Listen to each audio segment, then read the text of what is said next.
Perfect. Good morning, Angela. How are you today? Is it Angela or Angie? Which is better? Angie, Angela, Angel. What is one of my clients calls me? Zenji. I love that. Zenji. Oh, that's gorgeous. Well, thank you so much, Angie, for joining us today and just sitting down and having this conversation. Thank you. Thank you for having me.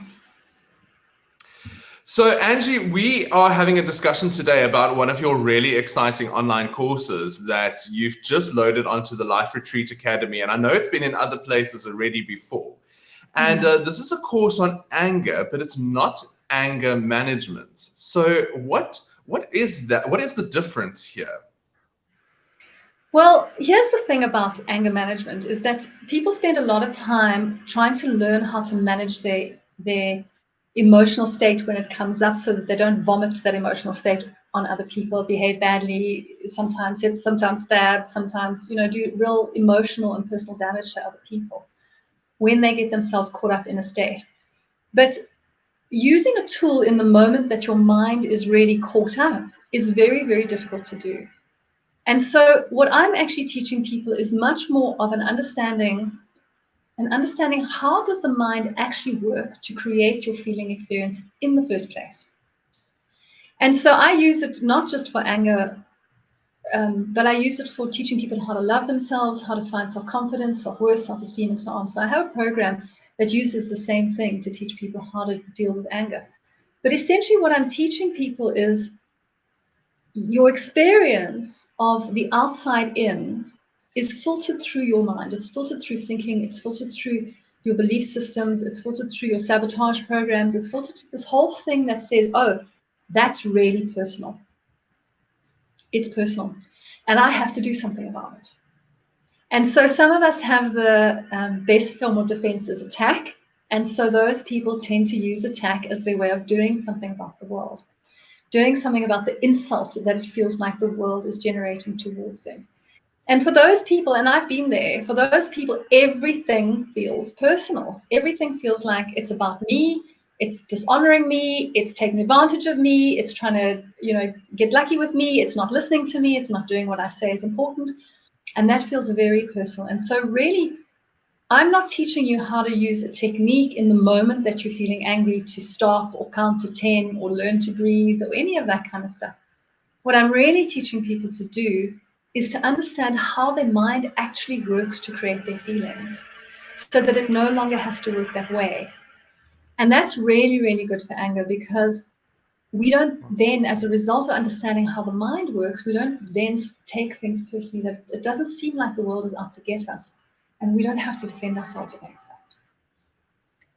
Angie, that is absolutely amazing. I love how you've put a new paradigm onto this and really going deep into the layers. It's not just superficial. It's not just here's a toolkit, go and try it out and hope for the best. You really are helping people to really understand what's going on the inside. Now, Andrew, when I was still in university and I was doing suicide counseling online, somebody once said to me on the phone, and I will never forget it. She said, "Anger is an empowered form of depression." What are your thoughts on that? Well, we use anger as a way of denying all of the other stuff that we feel, don't we? It's like I'm actually feeling really hurt right now, so let me just vomit a bit of anger out there. I'm actually feeling like I'm not enough right now, so let me use anger to make myself feel self-justified and better about myself. I'm really feeling like the world is against me and I'm a victim, so let me use anger to make myself feel stronger and to look like I'm more powerful to myself and to others. So you know how people talk about self-justified rage? It is actually a very strong feeling. It's a very powerful feeling, anger. And that's actually part of what I teach in the course is this, what is anger doing for you? What is the upside? Because until we understand, oh, actually I'm using it because it has some sort of upside to me that is overriding the fact that also it has this terrible downside that trashes my relationships and burns a bunch of bridges and causes all sorts of trouble for me and makes me a person that's very hard to be with. It also has an upside. It keeps me from feeling like a victim. It makes people hop. When I say jump, they say ha hi because it's so uncomfortable and unpleasant for them. It stops people from messing with me. I mean, I used to walk around saying nobody messes with me. You know what I mean? Nobody would dare mess with me because I would like, bam, you're out of here, people. I was a Scorpio, think twice, ask questions later, you know? So it has a lot of value in people's lives. And that's why, because we behave with a positive intention for ourselves, actually, even anger, as destructive as it is, as compulsive as it is, has a positive intention for us. And it's all this defensive maneuvering. And I'll make you do something, or I'll make you understand not to mess with me, and I'll make you respect me, and I'll make you, and it's all like the docs are up, you know, we're going to sort them out and teach them how to treat us. But we're using a method that it's not really adding value to our lives as a whole. In this moment, it might serve that little purpose. And in my pure little uncomfortable, feeling tender, feeling assaulted, feeling like I'm not enough, feeling like you're taking advantage of me soul, it's the only thing that you know how to reach for in this moment because you've done it your whole life. But of course, there's a million ways to manage your life. And the most valuable way to manage your life is to know that actually your circus, your monkeys, this is not about me. And I can be still and I can be peaceful and I can be calm in the face of whatever is going on outside of myself. And that is maintaining my own sense of well-being, my own sense of capacity. I've got this very special capacity to be well, to be free, to be happy, to be joyful, to be in connection, to be loving to myself and other people. And it sits within me and it's always available to me. But when I use anger to defend myself and to look after myself, I'm actually just packaging that up in a nice, pretty little package with the most perfect bow. And I'm chucking it after the very first person who pisses me off.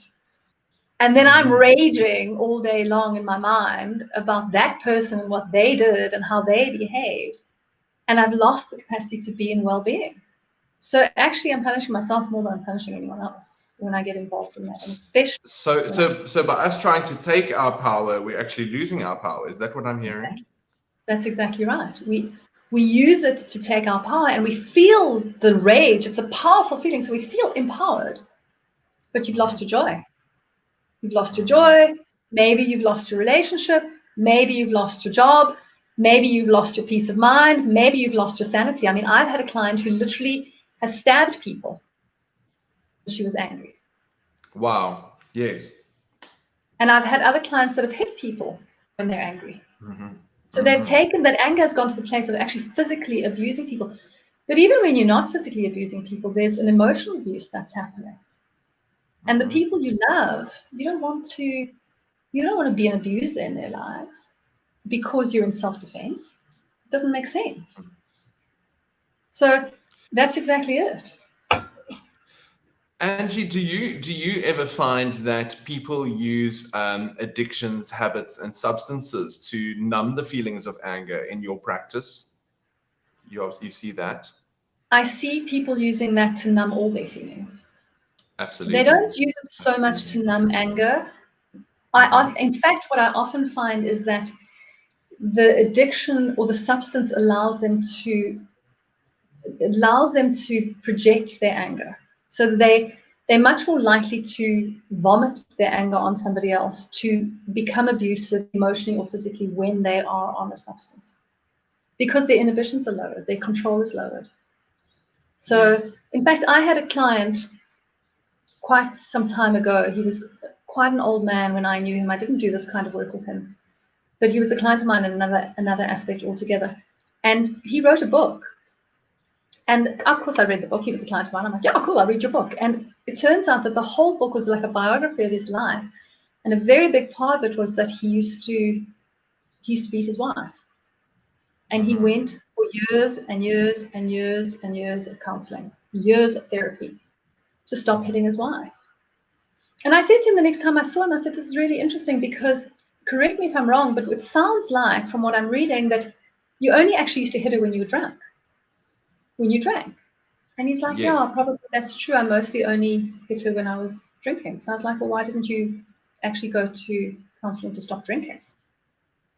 Because what do you, you know what I mean? You can't go to counseling to stop hitting your wife when you drink because you don't have the capacity to think when you're drunk.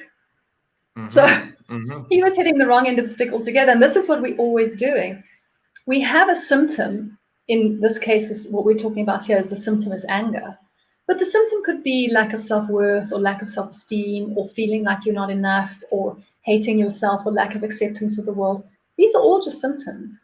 And the misunderstanding is that we're trying to cure from the level of symptom. But the symptom is just an indication that there's something underneath that you have misunderstood, that you got wrong, that you're working as a way of surviving, and it's not working for you. So I cut below the surface. So anger is just a symptom. You need to understand how your mind works and how you are using the symptom to help yourself. Yeah, carry on.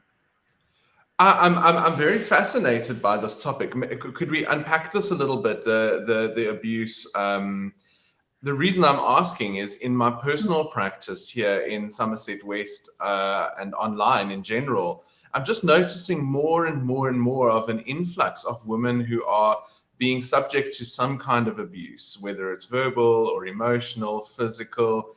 And the buzzword that's coming up lately, I'm sure you're hearing it as well a lot, is the word narcissist.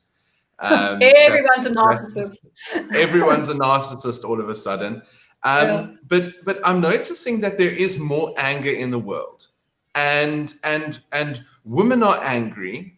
Women are angry, and I think there's thousands of years worth of I say oppression, repression, suppression, and depression coming out in women at the moment. And so women are finally, I'm seeing, and I'm speaking to women who do what we do, and they're saying, I'm angry and I need to speak and I need to verbalize now. And I feel like this is a healthy form of anger. But they're being met with an equal and opposite reaction from their partners and from men. What are your thoughts on this? My personal opinion is that there's no healthy form of anger, actually. And I suppose it's a question of semantics.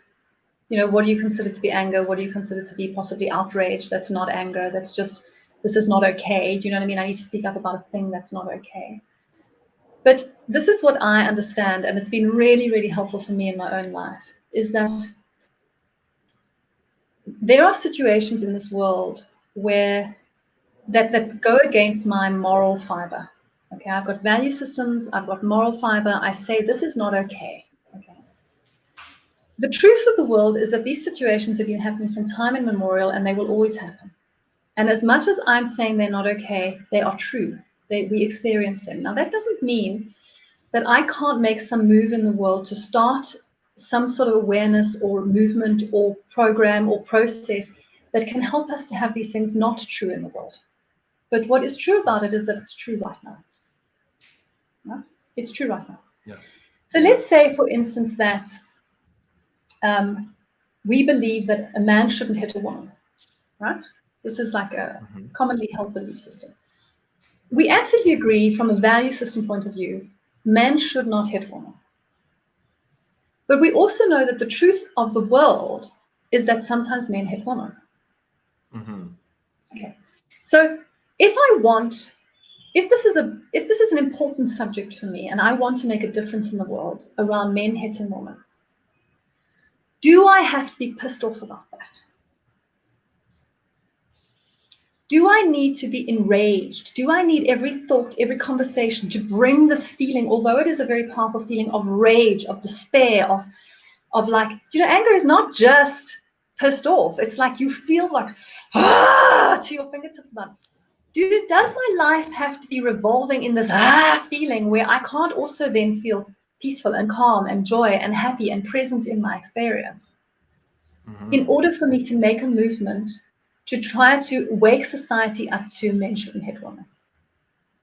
And I would say that the answer to that is no. I don't have to have rage in me to make a difference in the world. In fact, I would say categorically that the less rage there is in me, the much greater the capacity of my clear mind gives me to be insightful, to be inspired, to be creative, to speak in a way that can be heard, that can make a difference in the world, that can touch somebody's heart, I've got a much greater capacity to move you when I'm not Mhm. coming from a place of rage. Absolutely. So I don't We're responsive rather than reactive. Hey, we kind of able to think clearly. we're able to think, I mean, I've seen the most inspiring, amazing things that people have done to change the world when they're creative, when their creativity is high. I mean, I don't know if you're aware of, there was this amazing book called The Influencer. And they had a program in India. So they just talk about these various things that have happened around the world that have been like really influential. They had a program in India. In India, apparently there was a massive amount of domestic violence because you essentially own your wife, especially in the rural environments. And so there was this massive amount of domestic violence. And because you own your wife, nobody in the village speaks up to stop you from beating her. It's like that old joke, how do you know that, what do you say to a woman with a black eye? Mm-hmm. Nothing. She's already been spoken to. Wow. I mean, it's funny, Sure. but it's stupid. It's awful. But yeah, it's it really goes there. Exactly. And in India, they would beat their wives. So, Wow. so now women are starting to become educated and they think, no, this is rubbish. We're not having this. So they started this thing to change the level of violence, especially in rural India. Now, let me tell you how they did it.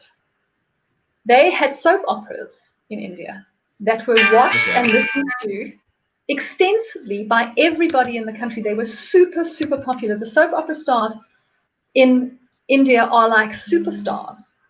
Wow. And so what did they do is they introduced domestic violence and an anti-domestic violence message into one of their soap operas. The bad guy was doing domestic violence. The beautiful good woman was experiencing it.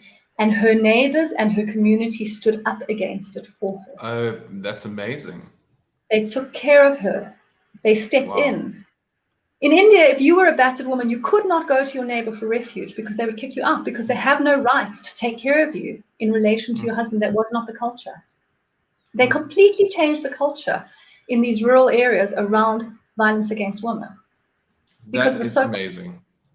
So is there self-justified rage? Yes. Is it adding value? Well, you're not coming up with that a great idea when you are enraged. When you have a value system against it, yes. When it's an important issue to you, yes. When you are hanging onto your rage, no. No. This is so powerful. This is so powerful, and it really excites me. Could I ask you, with what's going on in the world at the moment, and someone said to me the other day, we're in post-traumatic stress, and I think we're still going through the trauma of the lockdowns and all of these things. And as we know, the nervous system will respond in one of four ways: fight, flight, freeze, or faint.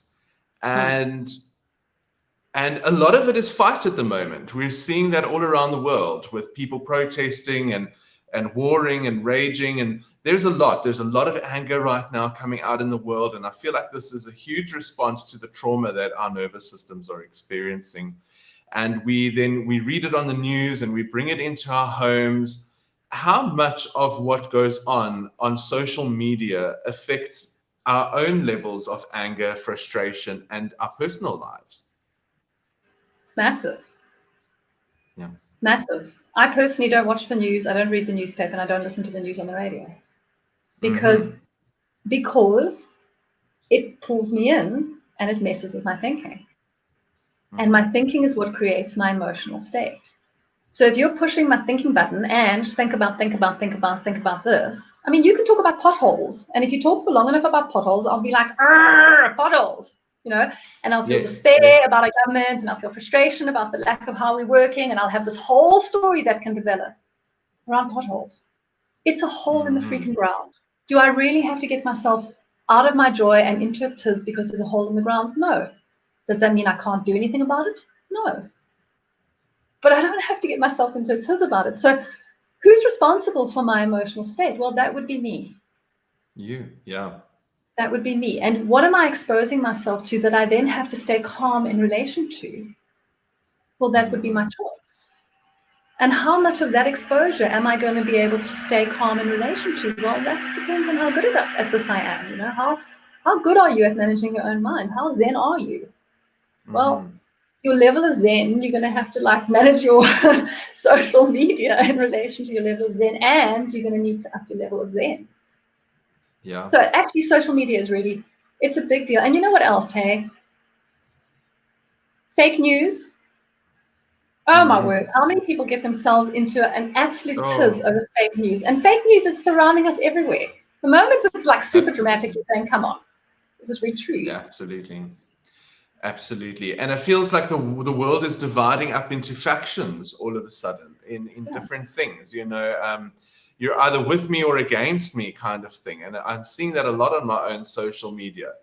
Do you feel like this is an opportunity for instance, I've got a friend who's very passionate about racial issues, and she's getting extremely angry on social media with regards to racial issues. She's a white woman, and she's getting angry about the lack of rights with black people. And I said to her the other day, I said, is this anger really for your black brothers and sisters, or is this anger from you?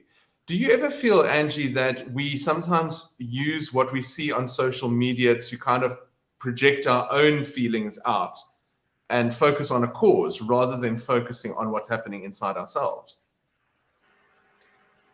Yeah, I think that's absolutely true. I think that we're always looking for an escape from our feelings, our uncomfortable feelings. We're looking for some way of managing our uncomfortable feelings. And because we don't know how to do it properly, which is what this anger course and all of the work that I do is really about. Because you don't know how to do it properly, you go out there and you start trying to change the outside world when actually you need to be looking inside. I don't believe in a war Let's talk about just say that again. Sorry, Angie, I interrupted. I don't believe in a war against drugs or a war against anger. I mean, how can you? It's like, excuse my profanity, but fighting for peace is like fucking for virginity. Fantastic. Yes. Hard work. You have to be peace. You have to bring peace. You can't fight for peace. You must bring peace. That's beautiful. What you resist persists, hey? Exactly. And Angie, so now, I mean, we've looked at anger from a personal perspective, a community perspective, a social media perspective.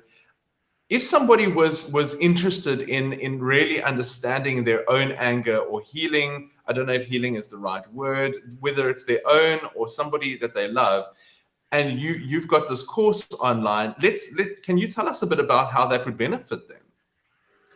So because I'm not looking at helping you to manage some symptom that you have, what I'm looking to do is I'm looking to show you, how do you do it?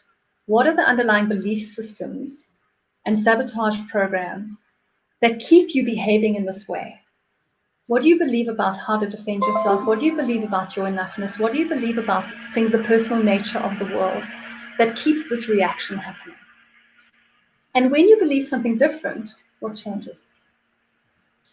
So I'm looking to help people to understand how to see that they're creating something themselves.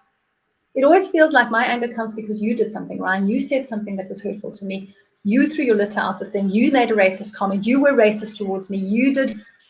No. The anger becomes because the moment you do something, my thinking starts up. And it goes to my old beliefs, my old pain, my old sabotage. And it says, oh, the only way I know how to deal with this is this. I want to change that at the base level. So the work that I do, the online course, it's about letting you understand the understanding underneath the reactivity. The moment you understand something differently, you behave in a different way.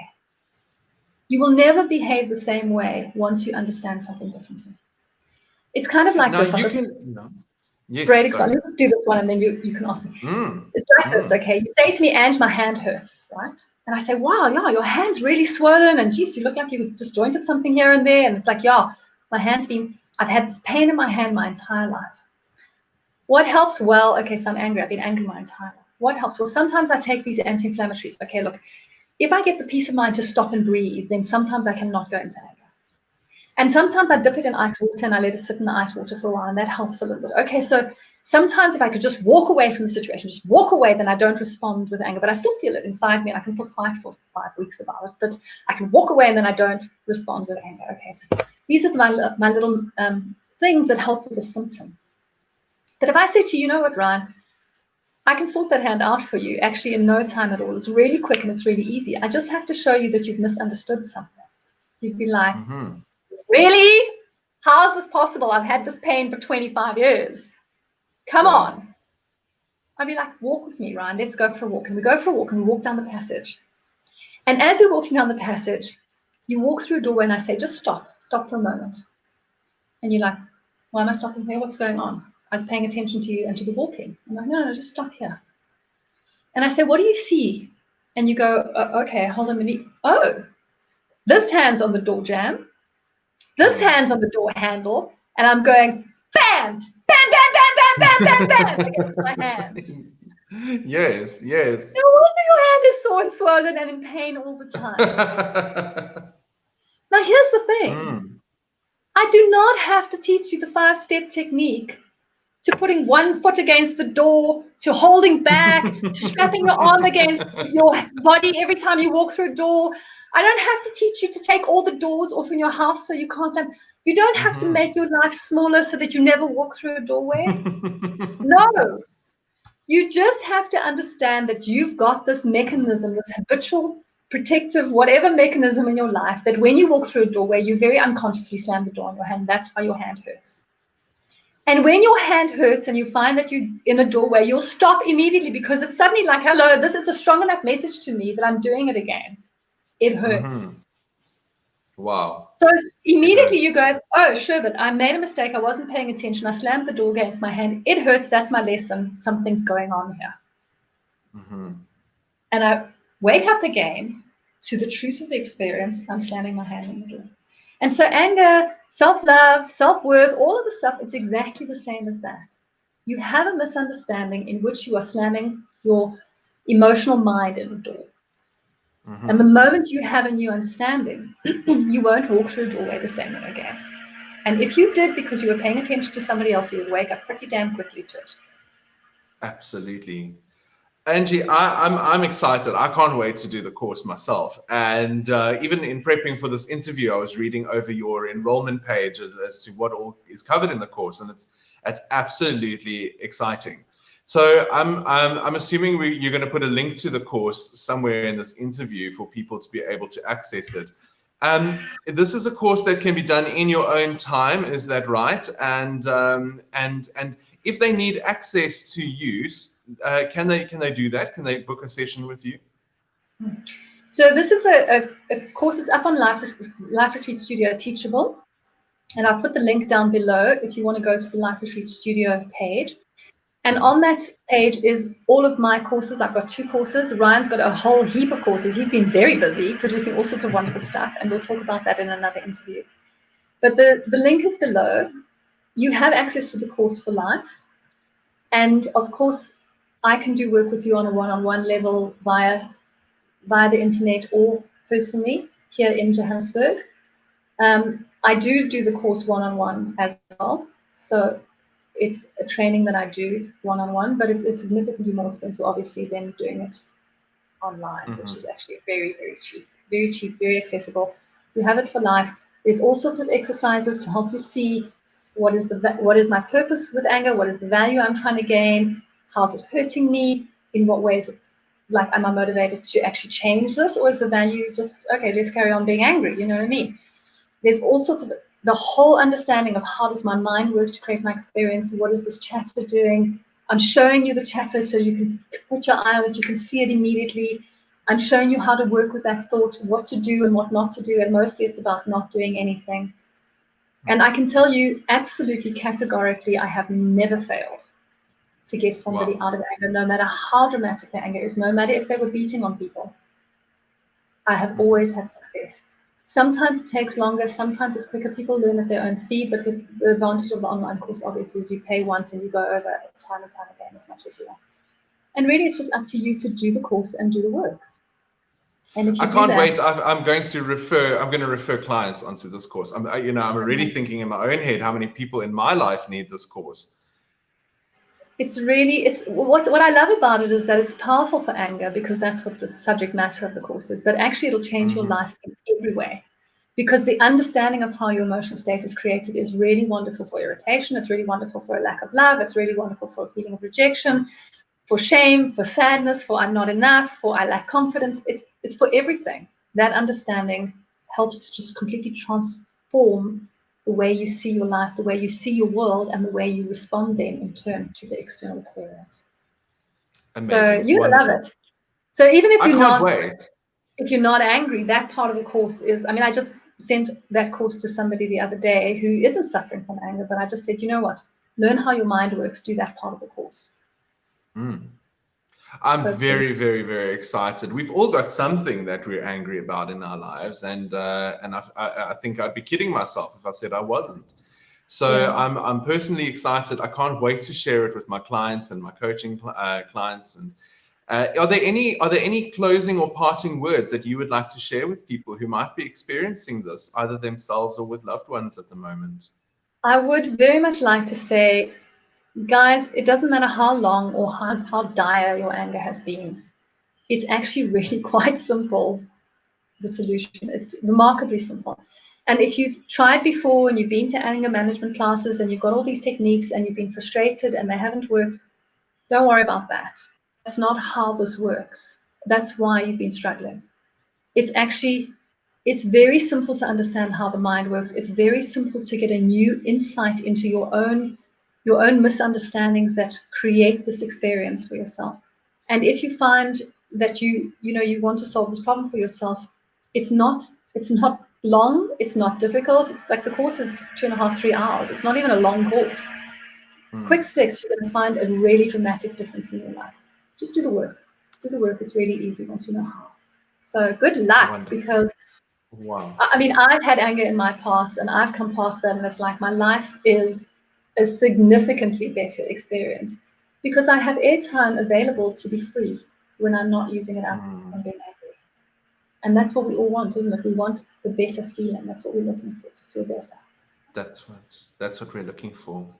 Angela Hardy, thank you so much for your time here today and allowing me and indulging me with these questions. I really appreciate you and the work that you're doing in the world, and I look forward to more of these conversations in future. Thank you very much, Ryan. It was a pleasure talking to you. And guys, if you are watching this video, do catch the rest of, we're going to have another conversation with Ryan about his courses. So do catch that. If you've been watching this, come and have a look at what Ryan's been up to. And also, since this is being posted live on Facebook, Ryan and I will both put our details below in the comments section. Yes, Ryan?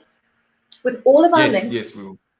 To all of our YouTube videos, the interviews that we do, the free stuff. I've got a free coaching every Thursday afternoon at 4 o'clock. Everyone's welcome to join. So all that free stuff, all of it will be linked below, as well as a way of communicating and connecting to us if you want to work one-on-one with us at any time. So just have a look in the comments section.